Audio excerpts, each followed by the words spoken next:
কবি নজরুল ইসলামের একটা কথা ছিল কিংবা একটা লেখা এরকম ছিল, আমি জানি চিরজীবন আমাকে কাটতে হবে, কারণ আমি যে তোমাকে চেয়েছি।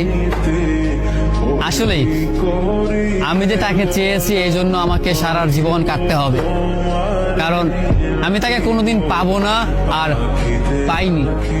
পাইনি বলে আমার কান্না করতে হয়। তাকে আমি প্রচন্ড ভালোবাসি বলেই আমার কান্নাটা আসে, তাকে আমি আমার করে পাইনি বলেই আমার কষ্টটা হয়।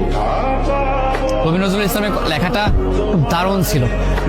আসলেই তাকে পাইনি বলে আমাকে সারা জীবন কান্না করতে হবে। যদি সে আমার এই ভালোবাসাটা বুঝতো, আমার এই অসীম ভালোবাসাটা বুঝে আমাকে একটু বলতো যে আমি অন্যদের মতো কখনোই তোমাকে ছেড়ে যাব না, তাহলে বিশ্বাস করুন পৃথিবীতে হয়তো আমার চাইতে সুখী মানুষ আর কেউ হতে পারতো না।